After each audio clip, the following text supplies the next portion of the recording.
Entonces se cubre ese vacío legal a través de una integración contractual. O sea, se vuelve a revisar el contrato, se hace la cláusula, se integra la cláusula al contrato y de esa manera se suple lo que falta. También la definición de interpretar un contrato implica declarar el valor jurídico de las palabras en que se expresa la voluntad de las partes. Y ahí viene lo que es la hermenéutica, que la hermenéutica en sí es la interpretación correcta de las leyes. Y también les podría decir yo la exégesis, ¿verdad? Que tiene que interpretarse correctamente las leyes y tener un claro concepto de lo que son las leyes. Y si nosotros vamos y consultamos qué es la hermenéutica,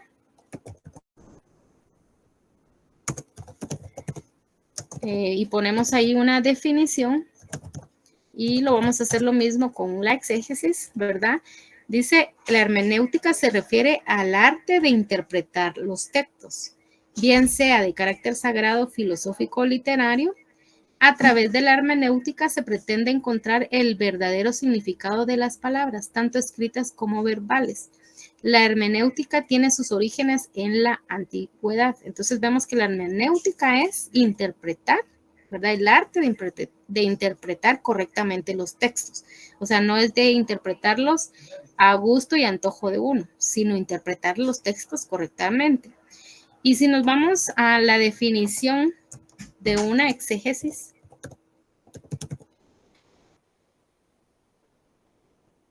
dice, es la interpretación objetiva del significado de un texto. Por eso es que yo siempre agrego como exégesis y la hermenéutica, porque debo interpretar correctamente, pero debo de ser objetivo, o sea, apegado a la ley, que esa interpretación no se dé de forma subjetiva a mi antojo, sino que esté apegada al derecho, ¿verdad? En el caso de nosotros que estamos en el ambiente jurídico. Por eso es que dice acá que la definición de interpretar un contrato implica declarar el valor jurídico de las palabras en que se expresa la voluntad de las partes, o sea, la interpretación correcta, la hermenéutica, que en realidad interpretemos correctamente el contrato, pero también que sea apegado al derecho, ¿verdad? Que sea objetivo.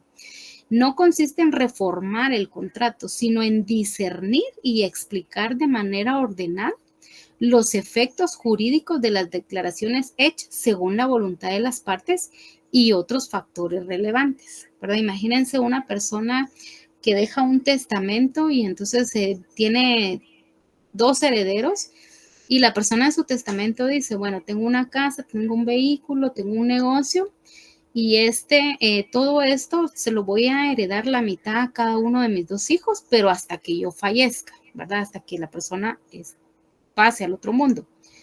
Entonces, la hermenéutica es la interpretación correcta, porque un hijo puede decir, no, a mí que me quede la casa, no, a mí que me quede el vehículo. Y no, tiene que ser la interpretación correcta de la voluntad de la persona que solicitó hacer el contrato. Y la voluntad de la persona dice la mitad de la casa para un hijo y la otra mitad para el otro hijo, ¿verdad? Entonces, interpretar correctamente lo que está plasmado en un contrato. Eso es declarar el valor jurídico de un contrato.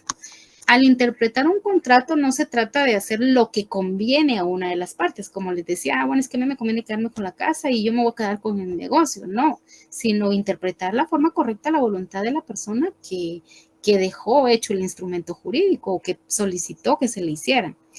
Entonces, por eso dice acá, al interpretar un contrato no se trata de hacer lo que conviene a una de las partes, sino de desentrañar la intención expresada en el acuerdo. Existen normas legales que regulan la interpretación de los contratos y eso lo vemos plasmado en el artículo 1593 al artículo 1604 del Código Civil, que asegura que el contenido contractual respete todos los intereses generales como la voluntad de los contratantes, ¿verdad? Entonces, la idea de hacer un contrato es que ambas partes estén de acuerdo en lo que está plasmado, que ya ellos primero, ¿verdad? Lo hicieron verbal, se pusieron de acuerdo y después ya lo plasman en un papel y entonces que se vea reflejado lo hablado de manera escrita. ¿verdad? En donde no vaya a haber ninguna diferencia o ninguna desaveniencia, sino que se respeten los intereses generales como la voluntad de los contratantes. Y es como el ejemplo que les ponía yo, por ejemplo, en el caso de un arrendamiento de un apartamento y en el apartamento decía, hay animales, pero había una cláusula que decía, las personas no pueden acariciar ni darle de comer a los animales, salvo por autorización del dueño de la casa, ¿verdad? Entonces, se tiene que respetar la voluntad de la persona. Si alguien va y pues a vivir a ese apartamento y hay animalitos, sabe que no les puede dar de comer, sabe que no los puede acariciar, salvo que el dueño diga, bueno, sí te lo autorizo, ¿verdad? Entonces, por eso es que hay que respetarse los intereses generales como la voluntad de los contratantes. El oferente dice, estas son mis reglas. Y el aceptante dice, bueno, sí, estoy de acuerdo. O si el aceptante dice, no, no estoy de acuerdo, entonces no nace la vida jurídica del contrato y pues la persona busca en otro lado porque no le gusta las cláusulas que están ahí. Por eso es que deben de haber intereses generales y también respetarse la voluntad de los contratantes. Y si no hay voluntad, no hay manifestación de la voluntad, entonces no tiene por qué nacer en la vida jurídica un contrato, ¿verdad? Nadie está obligado a que se nos impongan cosas que nosotros no querramos hacer. También tenemos una breve explicación de los artículos, del artículo 1593 al artículo 1604. Wendy, ¿será que me puedes apoyar ahí con la lectura, por favor? El 1593 al 1596. Sí, lo que está aquí en pantalla, por favor. Ahí está. Gracias. Artículo 1593. Establece la regla básica de interpretación. Si los términos del contrato son claros, se deben seguir tal como están escritos. Pero si hay una discordancia entre el lenguaje y la intención de las partes, prevalecerá la intención. Artículo 1594. Señala que los términos generales no deben ser interpretados para incluir asuntos o situaciones que no estaban dentro del alcance del acuerdo original. Artículo 1595. Las palabras con más de un sentido deben ser interpretadas conforme a la naturaleza del contrato, es decir, de acuerdo con su propósito principal. Artículo 1596. Si una cláusula permite diversas interpretaciones, debe preferirse aquella que le da validez al contrato y sea más coherente con su finalidad.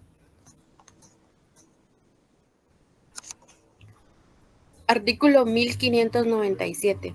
Si existen contradicciones entre las cláusulas, se preferirán aquellas que sean más acordes con la naturaleza del contrato y con la voluntad de las partes. Artículo 1598.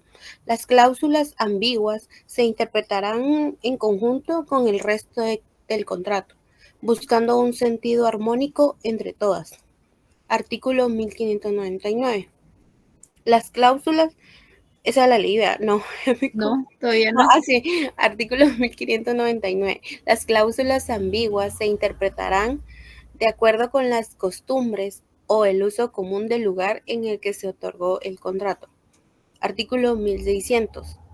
En contratos pre-redactados por una de las partes, las cláusulas ambiguas se interpretarán a favor de la parte que no redactó el documento, protegiendo así a la parte más vulnerable.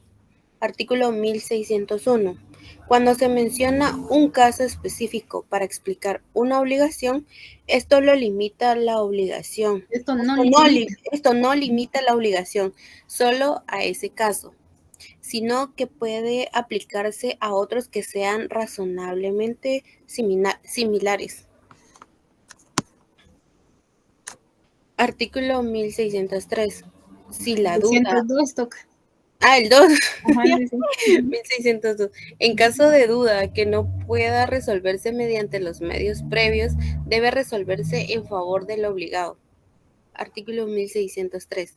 Si la duda versa sobre la existencia de una obligación, se tiende a interpretarla en sentido negativo, es decir, que no existe. Mientras que, si la duda es sobre la liberación de una obligación, se debe interpretar en sentido afirmativo, es decir, que la obligación se ha extinguido. Artículo 1604. Si la voluntad o el objeto principal del contrato no puede determinarse claramente, la obligación carece de valor y por lo tanto no es exigible. Gracias. No sé si quieres hacer algún comentario de algún artículo o algo que te haya llamado la atención de los artículos que leíste. Y no, dale tú, Ari. Va. Entonces, en el 1593, que nos hizo favor Wendy de leer, ¿verdad?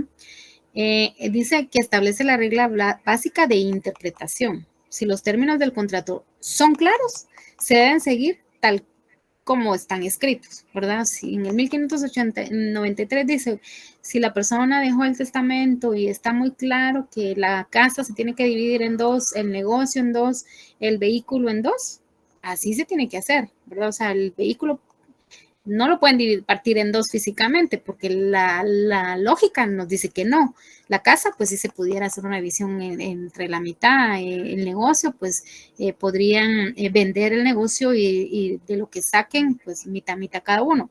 Del vehículo, pueden vender el vehículo y pues de lo que obtengan, la mitad para uno y la mitad para otro, ¿verdad?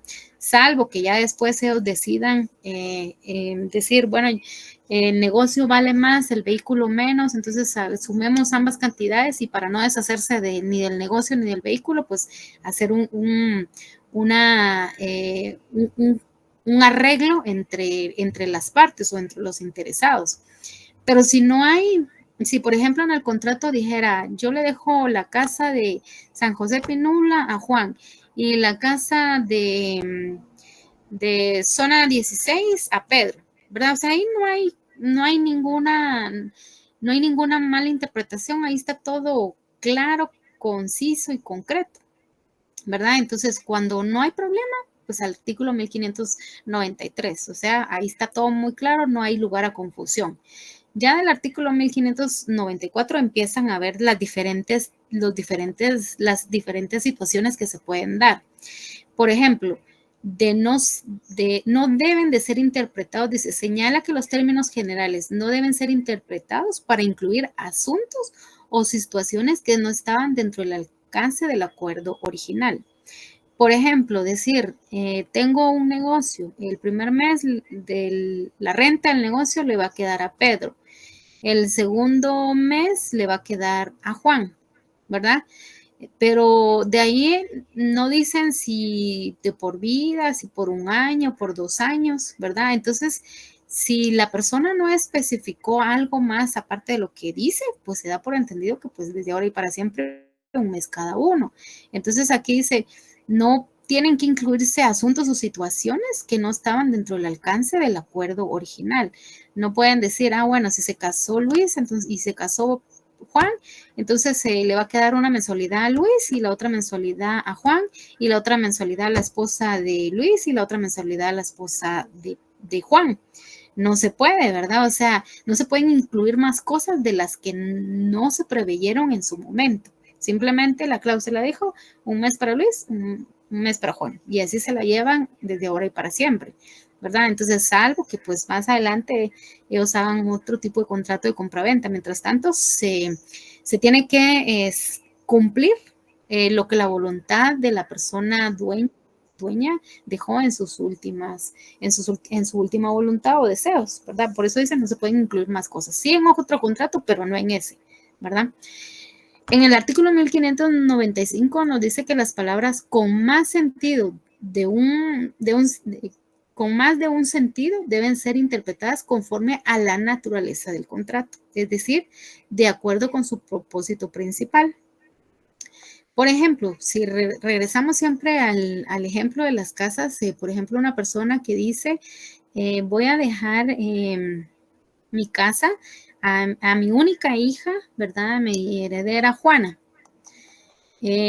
pero hasta que yo fallezca, ¿verdad? Entonces está muy claro el contrato, no hay lugar a dudas, pero otra persona pudiera decir, pero miren, la cuidadora de la señora fue Josefina y pues también ella merece pues que también le quede algo de la casa, ¿verdad? Pero aquí dice que lo que tiene más sentido es la voluntad o la naturaleza del contrato. La voluntad y la naturaleza del contrato era que la casa le quedara a la hija. Aunque así la cuidadora estuviera ahí, creció con la persona, vivió con ella, estuvo toda la vida, la cuidó hasta su último día, ¿verdad? No podemos nosotros desviarnos de la intención o de la naturaleza con la cual fue elaborado ese instrumento, ¿verdad? En el artículo 1596 dice, si una cláusula permite diversas interpretaciones, debe preferirse aquella que le dé validez al contrato y que sea más coherente con su finalidad. Por ejemplo, una persona que dice, bueno, tengo un negocio y tengo 7 hijos y cada mes se le va a dar la mensualidad a los 7 hijos. Pero resulta que después de que la señora falleció y digamos fue su testamento, fue su última voluntad, fallece un hijo, ¿verdad? Entonces puede decir uno, ya ahora ya no somos 7, somos 6, ¿qué hacemos con la última mensualidad? Se la damos a la familia del hijo, o sea, puede haber otra interpretación porque se murió el hijo, pero pues entonces mejor démosle el dinero a la familia. O saben qué, ahora ya solo repartamos el dinero dentro de los 6 porque pues ya no está el séptimo. O sea, pueden haber diferentes interpretaciones dependiendo de las situaciones que se dan. Pero aquí dice, debe preferirse aquella que le dé validez al contrato y que sea más coherente con su finalidad. ¿Y cuál era la finalidad de la persona? Dejarle una mensualidad a cada uno de sus hijos. Pero si uno de sus hijos fallece, pues la finalidad de la señora era darle esa mensualidad a cada uno de los hijos para cubrirlos a ellos y a su familia. Entonces es más lógico que aunque ya no esté su séptimo hijo vivo, pues que le den ese dinero a la esposa, a la viuda, a la deuda, para que le ayude con sus hijos en algo, ¿verdad? O sea, eso es lo más lógico, no decir, no, saquémosla porque se murió el hijo más pequeño y pues entonces solo dividamos las mensualidades ahora que queden siempre dentro de solo 6, porque ya solo 6 quedamos vivos, ¿verdad? Entonces siempre se queda, se le da validez a lo más lógico, a lo más coherente, a regresar a la naturaleza real del contrato, que era dejar protegido a sus 7 hijos, pero si pues uno por diferentes circunstancias también falleció, pues dejarle ese dinero a la familia de ese hijo que falleció, porque la finalidad de la señora, la naturaleza de ese contrato era que le quedara una mensualidad a cada uno de sus hijos. Por eso dice que cuando hay diversas interpretaciones, hay que darle la validez al contrato a lo que sea más coherente con la finalidad o con la naturaleza con la cual se creó ese instrumento. En el artículo 1597 dice, si existen contradicciones entre las cláusulas, se preferirá aquella que sean más acordes con la naturaleza del contrato y con la voluntad de las partes, ¿verdad? Y si volvemos al mismo ejemplo de la persona que deja en el negocio la mensualidad para sus 7 hijos, entonces se va a dejar la que sea más acorde según la voluntad de cuál era la última voluntad de la persona, dejar a sus 7 hijos cubiertos, ¿verdad? Entonces, si en el contrato no dijere si un hijo se muere, entonces se va a quedar el dinero repartido entre los 6 que quedan vivos, ¿verdad? O si en el contrato dice, no especifica que al morirse un hijo, pues le va a quedar el dinero a su esposa, a la deuda. Entonces, tampoco puede haber cierta contradicción en el sentido, bueno, ¿qué hacemos? ¿Se lo dejamos a la esposa o simplemente dejamos al hijo fuera? ¿Verdad? Entonces, ¿qué se hace? Regresar a la naturaleza del contrato y ver cuál era realmente la voluntad de la persona a la hora de crear ese instrumento jurídico. Y ahí, pues, obviamente, ella quería dejar cubierta a sus 7 hijos, ¿verdad? En el artículo 1598 dice, las cláusulas ambiguas se interpretarán en conjunto con el resto del contrato, buscando un sentido armónico entre todas. Y es como lo que les decía yo, digamos, regularmente uno hace un contrato de arrendamiento, pues regularmente el contrato casi siempre dura un año. Y después del año puede ser que por medio de cruce de cartas se siga continuando con el contrato de arrendamiento, salvo que hubiera alguna cláusula que dijera al año tienen que volver a renovar el contrato o a los 3 años tienen que renovar, pero imagínense que si está la cláusula, qué bien, pero si no está la cláusula, no se sabe ni cuándo, sí se sabe cuándo inicia, pero no se sabe cuándo finaliza, ni no se sabe si cada año hay que estar renovando el contrato, o cada 2 años, o cada 3 años. O sea, hay alguna ambigüedad en relación a la continuidad o finalización del contrato, ¿verdad? Entonces, lo más lógico es que si no dice cuándo finaliza, lo más lógico es decir, bueno, mejor cada año firmemos nuevamente contrato, ¿verdad? O sea, ese es el sentido lógico, ¿verdad? Si hubiera alguna ambigüedad. Ya en el artículo 1599 dice, las cláusulas ambiguas se interpretan de acuerdo con las costumbres o el uso común del lugar en el que se otorgó el contrato, ¿verdad? Si, por ejemplo, están en una región maya y entonces ahí ellos tienen áreas protegidas y una persona es dueña, pero es, o por digamos el ejemplo de la antigua Guatemala, que la gente no puede hacer ciertas reformas a sus viviendas por la naturaleza histórica de la antigua Guatemala. Entonces, según la costumbre, pues ahí las calles son empedradas, no pueden hacerle modificaciones a la parte exterior de las casas para que se mantenga esa armonía colonial de las casas. Entonces, según la costumbre, así debe ser. Pero imagínense, alguien viene, compra una propiedad, no se entera de que no puede hacerle ciertas remodelaciones a su vivienda, ponerlo más moderno, sino que siempre tiene que permanecer con ese corte colonial, ¿verdad? Entonces, si no hay alguna cláusula que a la hora de la compraventa de la casa diga, mire, si usted quiere hacer alguna modificación, tiene que siempre hacerlo en sentido colonial, porque pues todas las casas de la antigua Guatemala tienen esa fachada. Pero si no lo dice y la persona no sabe, ¿verdad? Entonces se hace conforme a la costumbre.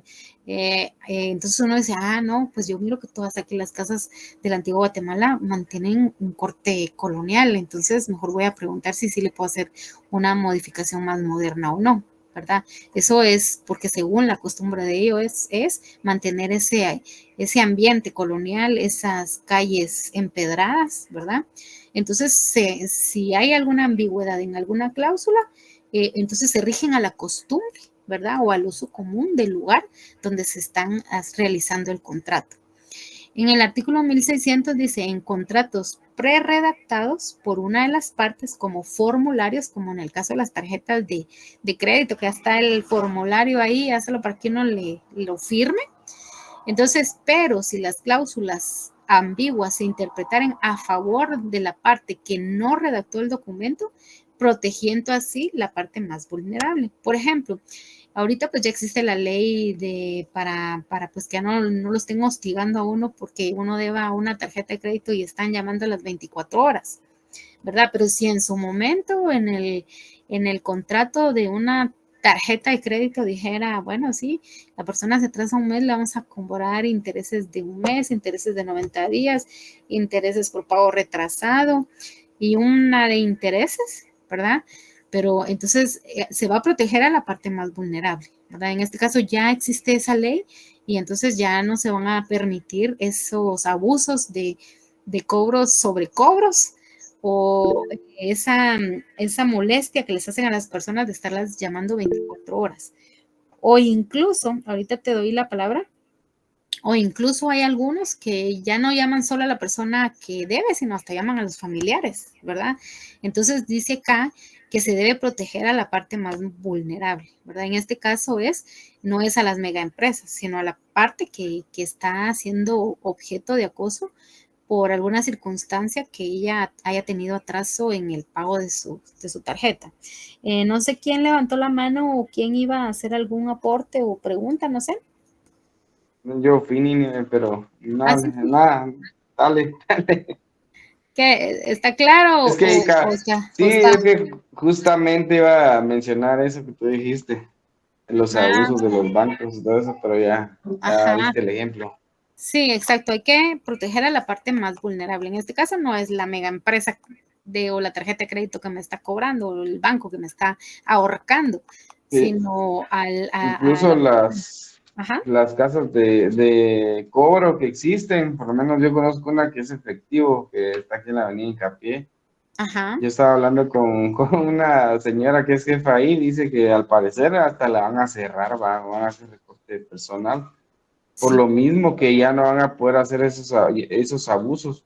Más, sin embargo, los que sí los hacen son las asociaciones, o bien, por decirlo así, las financieras, como Génesis, no sé si las han mencionado, que Ah, según sí. ellos no son bancos, ¿verdad? Pero lucran con la gente, ¿verdad?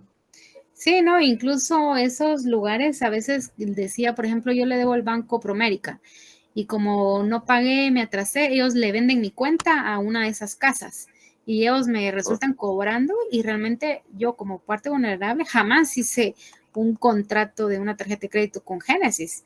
Tiene que cobrarme el Banco Promérica porque con ella lo hice, pero cuando la persona no tiene ese conocimiento, se deja intimidar. Y ahí hay algunos que son tan abusadores que hasta si la persona no paga, hasta le resultan endosando la deuda al papá, a la mamá o algún familiar, a cualquiera que se deje engañar, ¿verdad?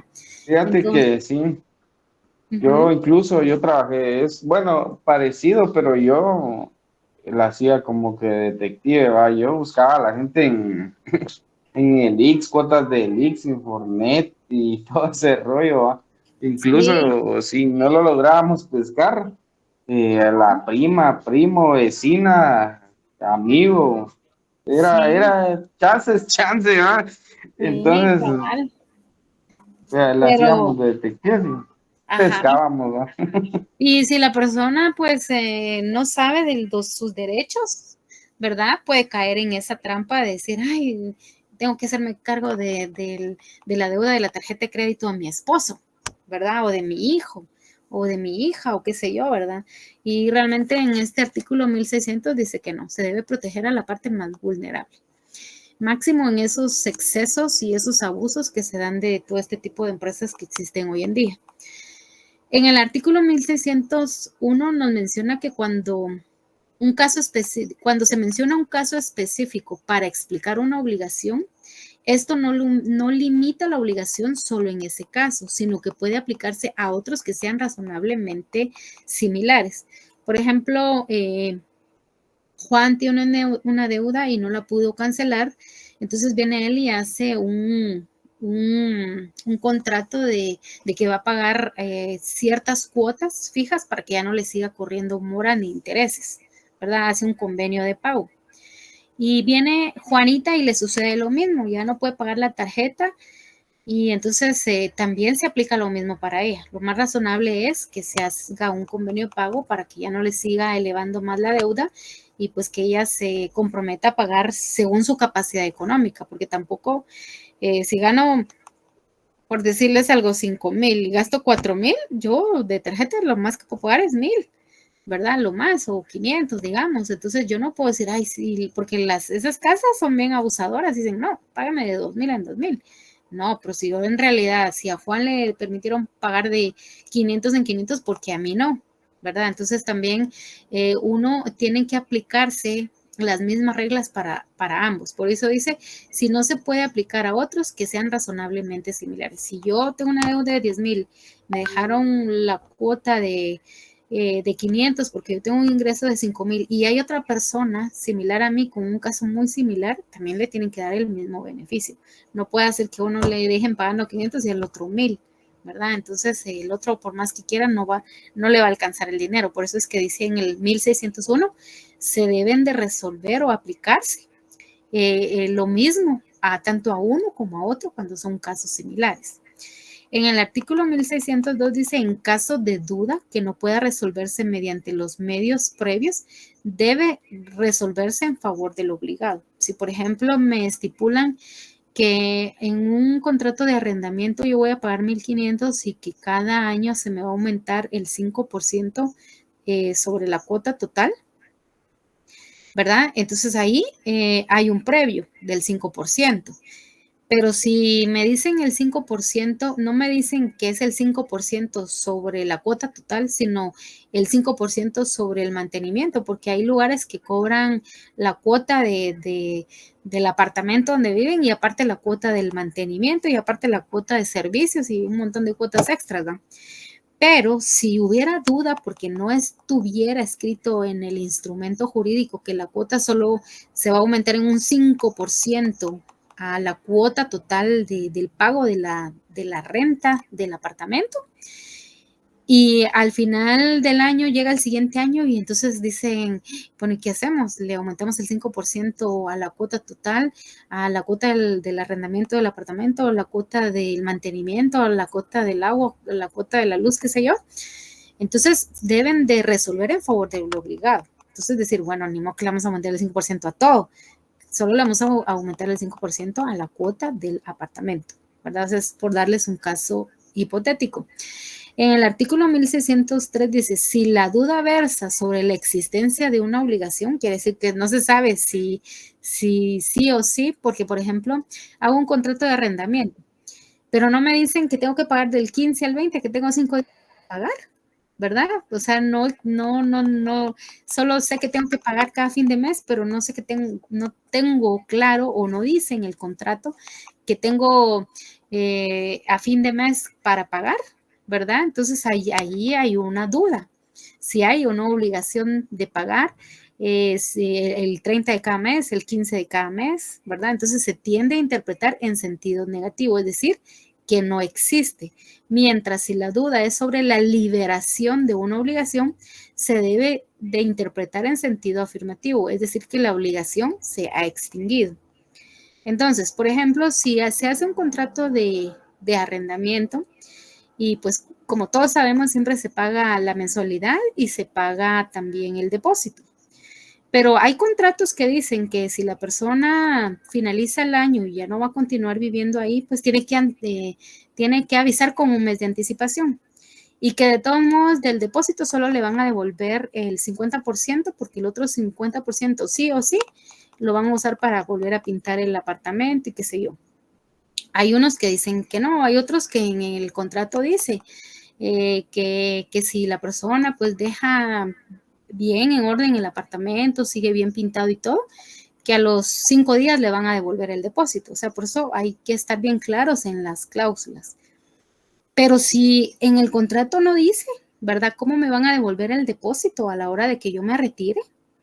Entonces, dice que se tiene que interpretar en sentido negativo cuando no me especifican. O sea, si no me dicen, mire, antes de devolverle el depósito en su totalidad, vamos a ir a revisar el apartamento que esté bien pintado, que no haya ninguna reparación.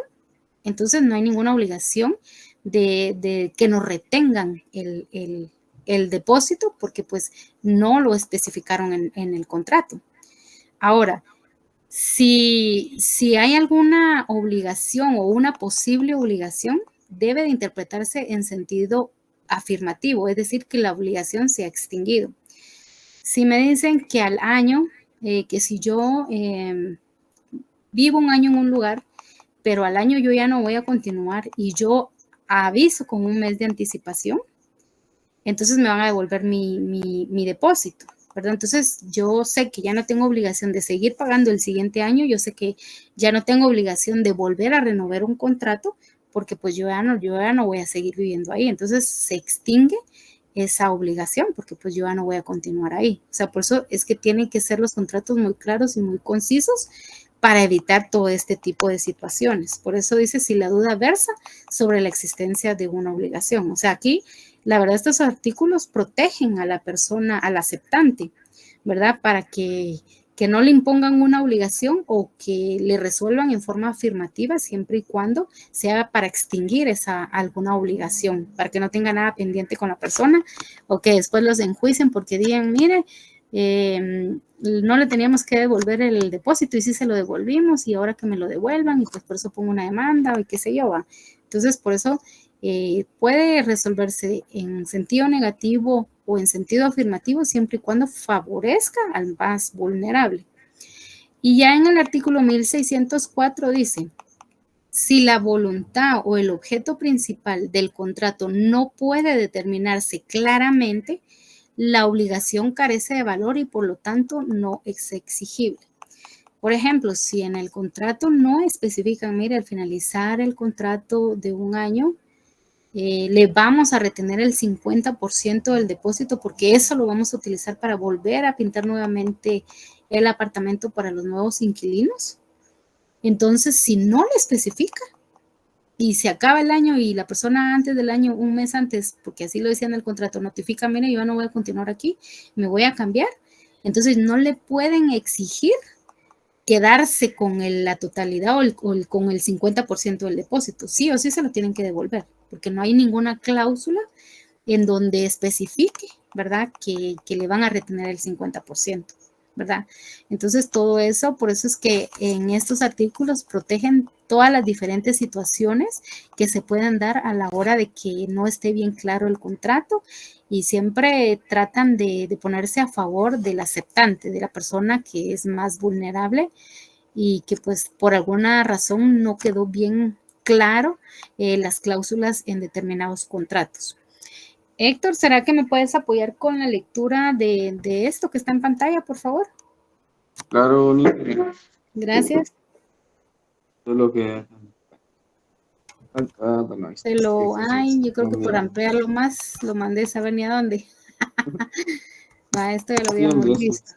Espérame, es que estaba ampliando aquí y por ampliar me fui a saber ni hasta qué página. Vamos a ver. Sí, pues los vicios es el tema que toca después.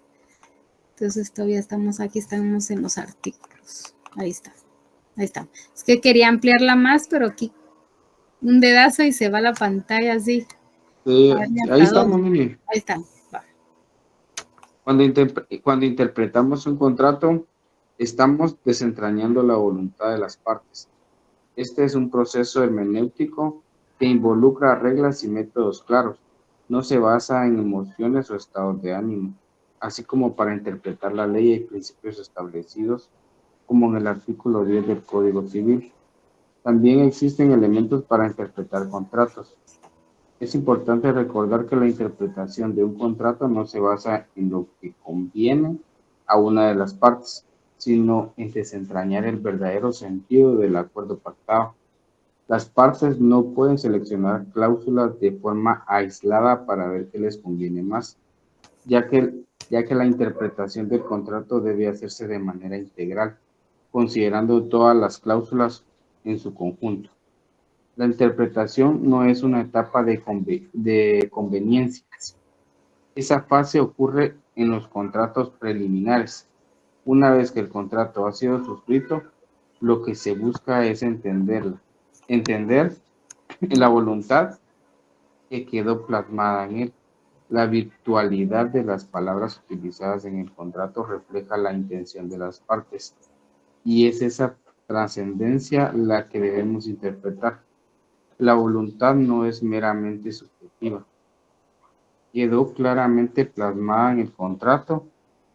Interpretar implica declarar el valor jurídico de las partes expresadas, de las palabras expresadas, y eso nos ayuda a comprender la intención real detrás del acuerdo. Ahora vamos a hacer una pausa ahí. Y por ejemplo, yo te pongo un caso. Digamos que hay una señora que hace un contrato de arrendamiento de un local.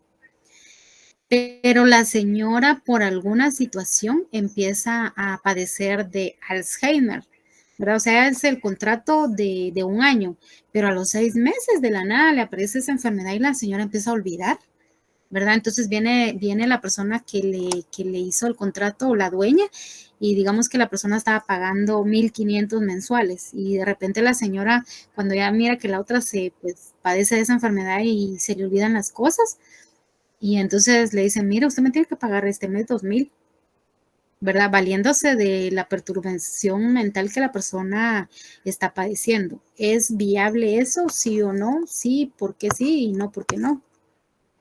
Fíjate, niña, que no tengo mi código civil aquí, pero yo creo que ella es una persona interdicta, Ujú. porque no está en sus cabales.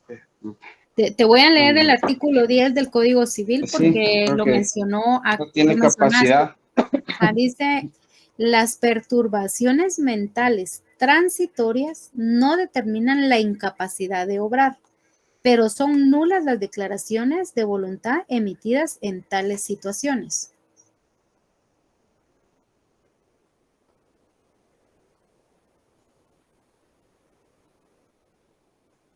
Entonces, basado en ese artículo, ¿tú consideras que viene la propietaria del local y de la nada le aumenta a la persona 2,000 cuando ellos hicieron un contrato de que durante un año iba a pagar 1,000 quetzales a la persona? No se puede, Nini, ¿Qué porque manda? queda nulo el contrato. Queda nulo el contrato porque no están no tiene capacidad mental. Ajá. ¿Y alguien que quiera opinar al respecto?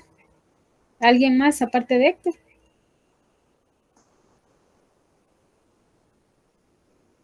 Pero es que aquí el artículo dice transitorias y Ajá. tú me dijiste, el Alzheimer me imagino que llega para quedarse, ¿verdad? Empieza y ya no se va. Ajá, Al contrario, entonces cada yo día es siento más degenerativo. y como el contrato siempre, o sea, tiene que, por lo poco que leí ahorita, tiene que ser favorable al que lo firma, no al que lo redacta, por decirlo así. Ajá, si nos vamos al sentido hermenéutico, que es la interpretación correcta del contrato, ¿verdad? A la naturaleza de ese contrato. Si la persona en ese momento que hizo el contrato no estaba interdicta, no tenía esa perturbación mental, digámosle al Alzheimer, esa perturbación mental, ¿verdad? Ese padecimiento de esa enfermedad, porque fue el único que más o menos se me ocurrió ahorita. La persona, la dueña, no de la nada puede ir a decirle, mire, ahora aprovechándose de la perturbación mental de la persona o de su padecimiento mental, y no puede ir a decirle, mira, ahora me va a pagar 2,000, ¿verdad? Porque puede hacer que la persona a la hora de tomar algún medicamento controle por un tiempo esa enfermedad, aunque sabemos que es degenerativa. Pero la persona, la dueña del local, no de la nada, va y le va a imponer ahora una mensualidad de 2,000, valiéndose de su perturbación mental. Simplemente tiene que mantener el precio del 1,000 hasta que termine el año, ¿verdad? Y si de repente ya la persona se considera interdicta porque pues definitivamente ya ni puede atender el local y un familiar ya hace un convenio y todo, entonces ya el siguiente año se hace otro contrato, pero con el nombre de la hija o el representante o quien, o simplemente si ya no van a continuar porque pues van a cerrar el local porque la persona que inicialmente hizo el contrato ya no lo puede continuar, ¿no? Sí, sí, pero yo considero que no se puede, ni que es nulo. Ajá, que no se puede, o sea, no de la nada te van a Ujú. decir, mire, por un año paguen 1,500 y solo aprovechándose de eso ahora te van a aumentar de la nada 500. Y en realidad no se puede, están protegidas estas personas. Y acá también es importante que los contratos no se pueden interpretar de manera subjetiva. O sea, como hoy me enojé con la señora del local porque no barrió y no trapeó porque por su enfermedad no lo hizo y siempre lo hacía, siempre barría la banqueta y todo. Y yo pues soy la dueña y vivo a la par. Y como ahora me enojé, entonces vengo yo y ahora le voy a subir más. No se puede o subjetivamente. Si en un contrato dice por un año tiene que pagar 1,000, hasta que se termine el año, ya si la otra persona, la dueña dice, mire, ya no le voy a dar el local porque usted está enferma o mire, le voy a aumentar, pero ya es otro, ya sería en otro contrato. Pero mientras ya un contrato quede plasmado, no se puede hacer una interpretación a gusto y gana de la persona, ¿verdad? Sino que sí o sí se tiene que respetar tal cual se hizo, ¿verdad? Ahora sí, pues ya son personas definitivamente declaradas en interdicción a través de su representante legal, de su encargado o alguien que mande el Estado a representarla, entonces ya a través de ellos van a velar por los derechos de estas personas. Yo conocí el caso de una maestra de la Escuela de Educación para el Hogar. Buenísima la maestra, pero pues una habilidad bárbara para enseñar, bien dinámica y todo. Pero ella se enojó con una de sus hijas porque sus hijas siempre peleaban y de la noche a la mañana hoy la señora estaba bien y como les digo, ella hasta supervisaba a las practicantes de la Escuela Nacional de Educación para el Hogar. Y el otro día le dio un como derrame y la señora perdió el habla, se volvió como niña, tuvo una regresión mental a causa del enojo de sus hijas. Y la señora estuvo así 3 años. Entonces, durante ese tiempo, a ella la suspendieron de sus labores, ya no podía dar clases, tuvo que estar en rehabilitación y recuperación hasta ahorita.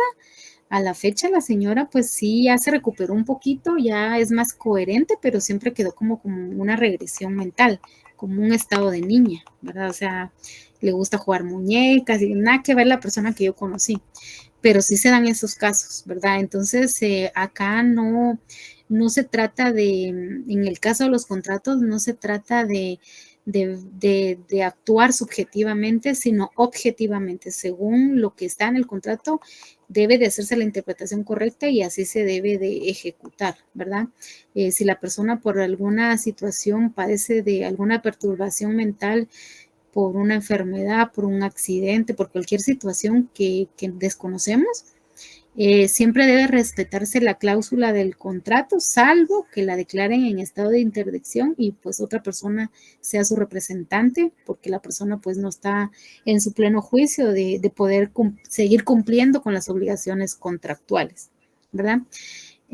Si me lees acá esta parte, por favor. Sí, niña. Es importante recordar que la interpretación de un contrato no se basa en lo que conviene a una de las partes, sino en desentrañar un verdadero sentido del acuerdo pactado. Las partes no pueden seleccionar las cláusulas de forma aislada para ver en qué les conviene más, ya que la interpretación del contrato debe hacerse de manera integral, considerando todas las cláusulas en su conjunto. La interpretación no es una etapa de conveniencia. Esa fase ocurre en los tratos preliminares una vez que el contrato ha sido suscrito. Lo que busca es entender la voluntad que quedó plasmada en él. La virtualidad de las palabras utilizadas en el contrato refleja la intención de las partes y es esa trascendencia la que debemos interpretar. La voluntad no es meramente subjetiva. Quedó claramente plasmada en el contrato. Interpretar implica declarar el valor jurídico de las palabras expresadas y eso nos ayuda a comprender la intención real detrás del acuerdo. Existen diferentes tipos de interpretación contractual. Interpretación subjetiva. Determina la intención de las partes al momento de celebrar el contrato. Interpretación sistemática. Se analiza el contrato en su totalidad, no por partes aisladas. Integración contractual. Cuando hay lagunas en el contrato, se debe integrar lo faltante sin modificar su esencia. En la próxima sesión se abordarán conceptos clave como el principio de buena fe y se estudiarán más profundamente los cánones hermenéuticos aplicables a la interpretación de contratos. Gracias, Héctor. Entonces voy a poner otro ejemplo, que es un ejemplo de la vida real. Existe una doctora que fue a trabajar ahí a Apomedics, que ahí cuando fue y habló con los dueños de Apomedics, que es una clínica y una farmacia, le dijeron, mire, doctora, la vamos a contratar y hay dos modalidades. Le podemos pagar 5,000 quetzales mensuales y va a obtener usted un horario de 8 a 5, independientemente si mira 1, 2, 3, 4 pacientes. Si solo mira 1, igual 5,000 al mes. Si mira 10, igual 5,000. Si mira 20, igual 5,000. O está la otra modalidad que le vamos a pagar según los pacientes vistos. Si usted, por ejemplo, mira un paciente al día, pues solo se le pagan los 30 quetzales del paciente que vio. Si usted mira 20, pues le vamos a pagar los 20 pacientes por 30 quetzales que usted vio. Entonces, digamos que es un contrato verbal, que no se hizo así como tal el documento, pero sí se habló. Y bueno, dice la doctora, bueno, déjeme ver una semana y dependiendo de esa semana, yo en una semana le doy la respuesta si quiero trabajar por comisión, por paciente visto, o un sueldo mensual.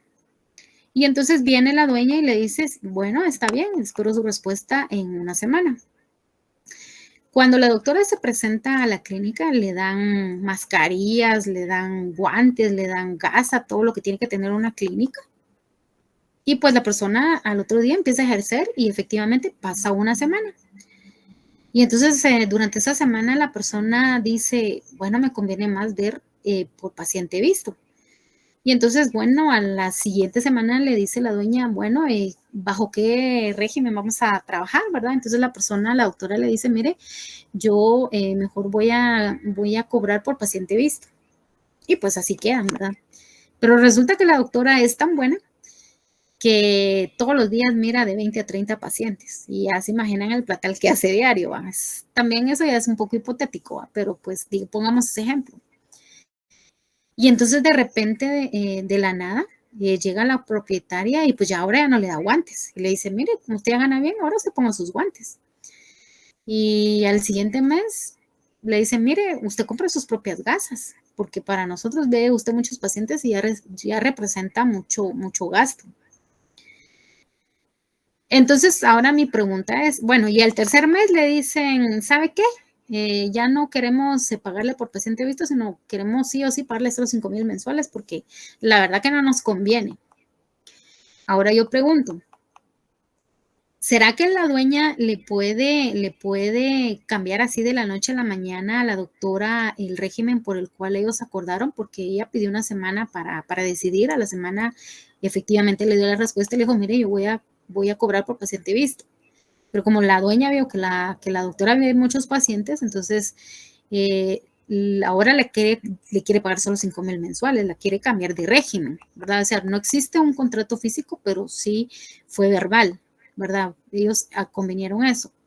Lo que sí no hicieron es que nunca platicaron, porque pues la doctora pensó que desde ahora y para siempre le iban a dar guantes, mascarilla, gasas y todo lo necesario que tiene que dar una clínica, pero poco a poco le fueron quitando todos esos beneficios y le dijeron, no, es que como usted ahora gana más, entonces póngalo usted, cómprelo usted mínimo, ¿va? Entonces, yo pregunto, ¿puede la persona, la dueña, pues cambiarle del trato, de decir, mire, ahora mejor solo le quiero pagar 5,000? Una, dos, ¿es correcto que poco a poco le vayan quitando lo que desde un principio pues ella le da? Sí, te doy la palabra, Ana.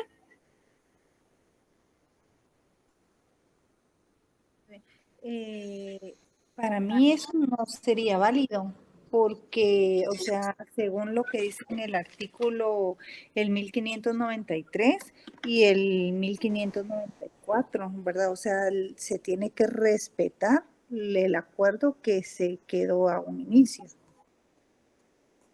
Ajá, ¿y cuál fue el acuerdo que se quedó a un inicio?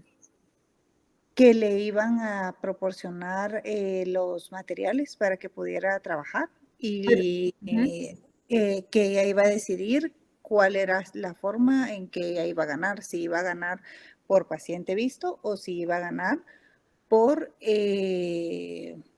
un sueldo ya estipulado, ¿verdad? Pero en este caso nunca le dijeron que si ella iba a ganar por paciente visto, ella tenía que comprar los materiales necesarios para atender a los pacientes.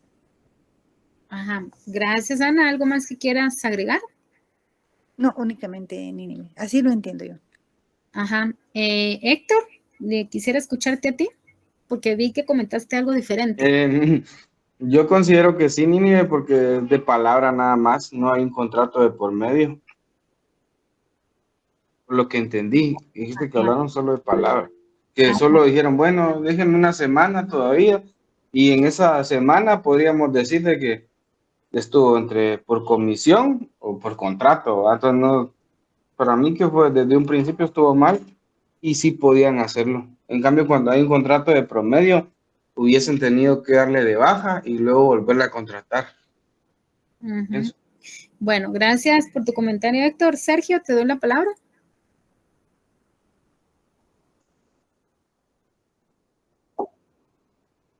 Bueno, ¿alguien más que quisiera comentar o aportar?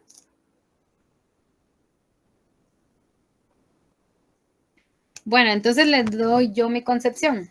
En el caso que yo planteé, sí, la persona le preguntó que si quería bajo qué régimen trabajar y si quería trabajar por paciente visto o un sueldo mensual fijo de 5,000 quetzales.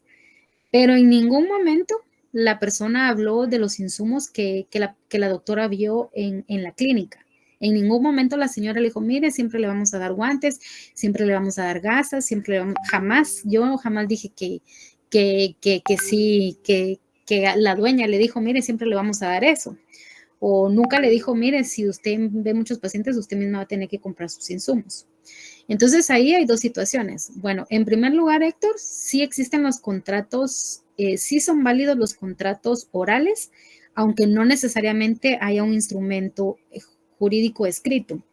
Y te pongo el caso, ¿cuándo has visto tú que un mecánico va y le dice, mire, fíjese que yo quiero trabajar de mecánico o de ayudante mecánico y le dice el dueño, sí, va, está bien, aquí está su contrato? No, solo le dicen, va, está bueno, mañana empieza a trabajar y ya, empieza a trabajar.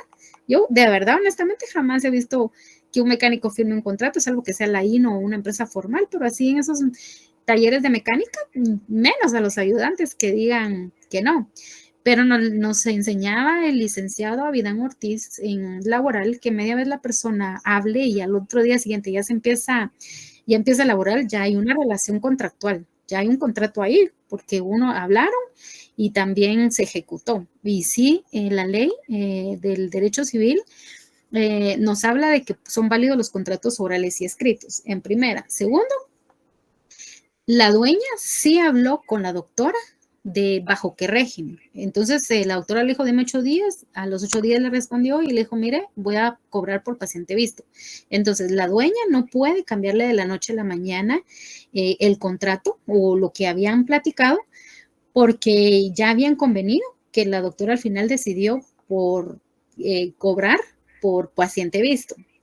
Ahora, la siguiente postura es que le daban insumos y después, como vieron que ganaba bastante, miraba muchos pacientes, ya no le quisieron dar insumos. Pero en ningún momento la señora, la dueña, le dijo, mire, si usted mira poquitos, pues siempre le vamos a dar, pero si mira muchos, se los vamos a quitar. Yo honestamente nunca les dije que ellos tuvieron esa conversación. Yo creo que Sergio lo está grabando y si vuelven a ver el reprise, en ningún momento ellos hablaron de eso. Entonces, la propietaria, como eso fue ambiguo, como no se platicó, sí está en su derecho o sea, la autora asumió fue tácito, omitido, sobreentendido, que dijo, bueno, siempre me van a dar guantes, siempre me van a dar gasas, pero jamás se platicó en relación a los insumos que la doctora encontró en la clínica. Entonces, en ese sentido, la ley dice que deberían de favorecer al más vulnerable, pero honestamente en la vida real, ellas no platicaron de eso, ni la doctora preguntó, ni la dueña aclaró, ¿verdad? Entonces, en ese sentido, sí puede haber un abuso de parte del propietario en decir, es que, mire, nunca lo platicamos. Y además, usted está ganando más, o sea, usted está viendo muchos pacientes y para nosotros ya representa eso un costo muy alto, ¿verdad? Entonces, de alguna manera, la ley respalda a la persona, pero si la persona no conoce los artículos del Código Civil, la dueña está en su derecho de ya no darle esos insumos porque jamás lo platicaron, porque quedó ambiguo, porque nunca se quedó claro las cláusulas ni de manera verbal de cómo iban a trabajar con los insumos que la doctora iba a tener, ¿verdad?